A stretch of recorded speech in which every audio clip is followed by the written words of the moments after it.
Thank you so much for being here today. My goal today on this press conference, is to give you a snapshot where we're at today. This incident happened on Tuesday, May 24th. So there's a lot of information, a lot of moving parts. We have a lot of people involved in this investigation. I'm going to give you a summary of what happened. But before I do that, I was able to make it here during the event on May 24th. Same with a lot of other law enforcement officers that came to this event, this critical incident. I got to see the victims, I got to see the officers, I got to see the community members. It is so hard. It's hard to take, it's traumatic. We're all hurting inside. We're hurting inside for the community members in Uvalde, Texas. We're hurting inside with our local partners that have to live here and work here every day. The victims, the family members, we feel for them. I'm a father. I can't go home tonight and hug my kids. That hurts. The members behind me are family members, their kids. It's tough. It's tough, it's hard, but that gives us the motivation to move on, to do good work for Uvalde, Texas, for the victims. We speak for the victims, and we take that dearly. Before I get started, Texas Rangers are leading this investigation, but we can't do it alone. We cannot do it alone. We have ATF, FBI, CBP, Border Patrol, Uvalde County District Attorney's Office. The list goes on and on and on. But the agencies I told you are the main ones that are assisting with this investigation. We want to know what happened, recreate the scene. That takes days, that takes hours, that takes time, a lot of information. Then we have to do a lot of interviews. So we just started. We started on Tuesday, today's Thursday. We're still grabbing a lot of information. We also, what's important to us is why. Why did he do this? Why did he do this? Who is this man? The suspect. We're going to find out. With all the different agencies that are involved, we're working every angle that's available. And we won't stop until we get all the answers that we possibly can. So again, I want to thank these men and women that are behind us supporting the DPS and the Rangers. So there's a lot of information I'm going to give you. There's some new information as of Tuesday that I wanted to clear up, that we want to clear up, that's been pushed out. We'll continue to have updates in the coming days once the information is obtained and we're able to confirm and corroborate that. We want to make sure we're pushing out the right information. Early on, when we came in, we were receiving a lot of information from a lot of different locations. That's a baseline. You start there. We made some reports. But since then, we started doing interviews. We started working the crime scene, so we're cooperating. I want to share some of that. It's a small piece of information right now, but it'll grow within days. So please, thank you for being here and being patient with us. It means a lot. On Tuesday, May 24th at 11:28, suspect just west of here wrecks his vehicle, pickup truck that he took from his grandmother. He had just shot his grandmother in the face. She's alive. She's stable at this point. At 11:28, he's sitting there at the bar ditch. He jumps out the passenger side of the truck. According to witnesses, he's got a long arm, rifle, and a bag. Later we find out it's ammunition. He walks around, he sees two witnesses at the funeral home across the street from where he wrecked. He engages and fires towards them. He continues walking. He continues walking towards the school. He climbs a fence. Now he's in the parking lot, shooting at the school multiple times. 11:40, he walks into the west side of Robb Elementary. According to reports, video we have obtained from outside, inside, and again, we're still combing through that, so bear with us. Multiple rounds, numerous rounds are discharged in the school. We're trying to get a number. We're in the process of analyzing that video. 4 minutes later, local police departments, Uvalde Police Department, the Independent School District Police Department are inside, making entry. They hear gunfire, they take rounds, they move back, get cover. And during that time, they approach where the suspect is at. According to the information I have, he went in at 11:40. He walks, and I'm going to approximate 20 feet, 30 feet. He makes a right. He walks into the hallway, he makes a right, walks another 20 feet.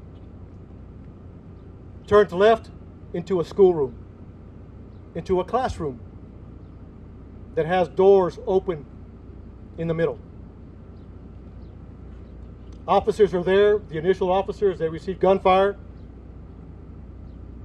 They don't make entry initially because of the gunfire they're receiving. But we have officers calling for additional resources. Everybody that's in the area, tactical teams, we need equipment, we need specialty equipment, we need body armor, we need precision riflemen, negotiators. So during that time that they're making those calls to bring in help to solve this problem and stop it immediately, they're also evacuating personnel. When I say personnel, students, teachers. There's a lot going on. A lot complex situation.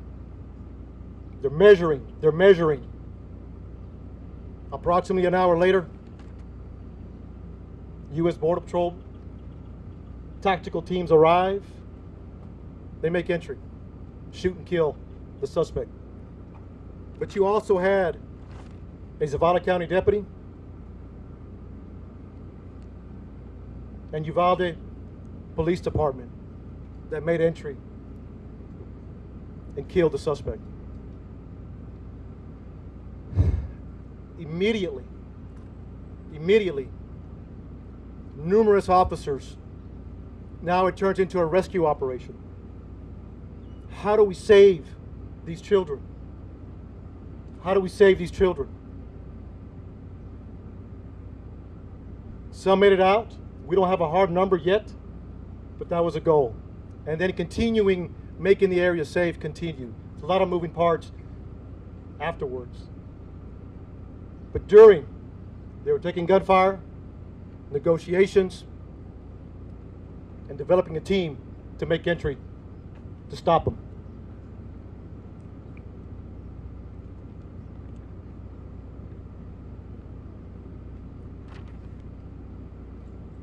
I'll take a few questions.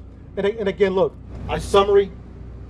One more thing I forgot to mention that I want to clear up that came out early on.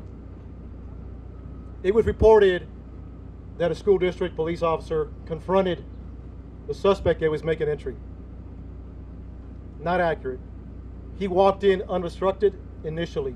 So from the grandmother's house to the bar ditch to the school, into the school, he was not confronted by anybody. To clear the record on that.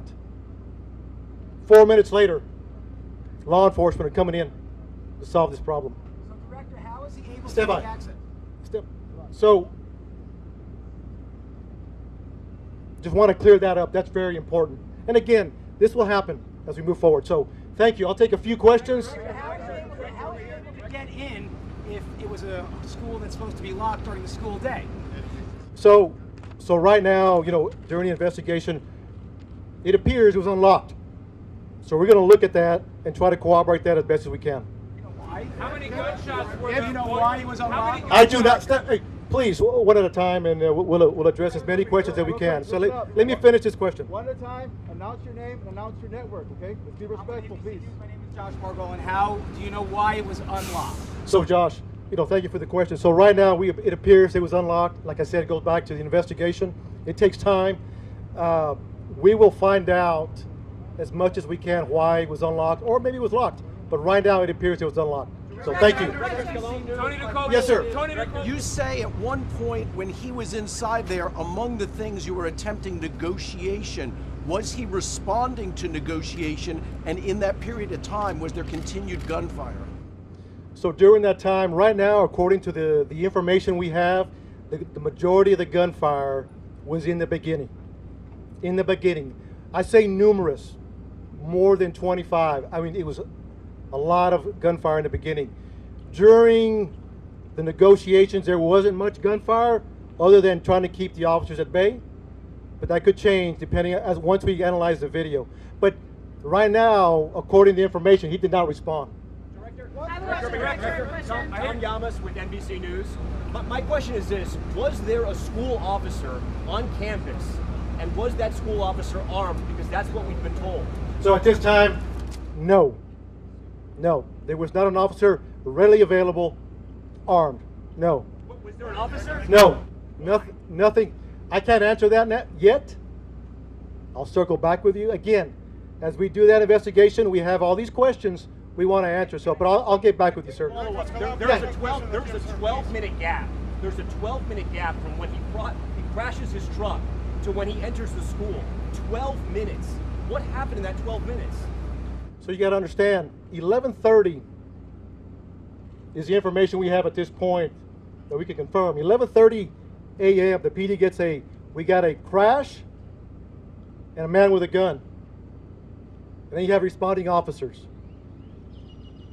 That's what it is. If it's 12 minutes, from 11:30 to 11:40, that's the information we have right now. Look, at the end of the day, our job is to report the facts and have those answers. We're not there yet. Over here. When was the first 911 call to officials? When was the first 911 call? Say it again. When was the first 911 call into officials? How long So- did it take to respond to the scene? So right now, the first 911 calls at 11:30. I will get the time what it took to respond. So we'll have that answer. Yes. Could. There's a lot of possibilities. There's a lot of possibilities. Until we receive an interview, because there was numerous officers at that classroom, numerous. Once we interview all those officers, what they were thinking, what they did, why they did it, the video, the residual interviews, we'll have a better idea. Could anybody have gone there sooner? You gotta understand, small town. Yeah, people from Eagle Pass, from Del Rio, Laredo, San Antonio responding to a small community. Based on the information you have so far, sir, should the officers have gone in sooner? Should they have waited for those tactical teams, or should they have gone right in? That's a tough question. Again, it goes back, our job is to report the facts. Report the facts, and later we can answer those questions. What you know so far, should those officers have I don't have enough information to answer that question just yet. So, one more question, please. Is it accurate that eyewitnesses and potentially parents of the students were urging the police to go in while you were waiting for a tactical SWAT team, even that some parents were asking to borrow police armor so they could make a counter-assault on the school? I have heard that information, but we have not verified that yet. So, What part haven't you verified? we have not verified is that a true statement or not, or is it just rumor out there? So you got to understand, we're getting a lot of information we're trying to track down and see what is true. We want to vet it. That's all I have for questions. Thank you so much. Did you follow best practices for active shooter scenarios? So So look, we appreciate the questions. What were the officers Ca- doing between 11:44 and 12:44? I got The you. suspect is Yes, sir. barricaded behind that. You guys have said that he was barricaded. Can you explain to us how he was barricaded and why you guys cannot breach that door? So I am taking all your questions into consideration. We will be doing updates. We will be doing updates to answer those questions. Answer that question now. I think there's a lot What is your name? Shimon Prokopetz. Shimon. I hear you. Because we've been given a lot of bad information, so why don't you clear all of this up now and explain to us how it is that your officers who were in there for an hour, yes, rescuing people, but yet no one was able to get inside that room. Shimon, we will circle back with you. We want to answer all your questions. We want to give you the why. That's our job. So give us time. I'm taking all your questions. I'm taking them back to talk to the team. And How the door was barricaded. look, thank you for being here. We'll talk soon. We'll talk soon.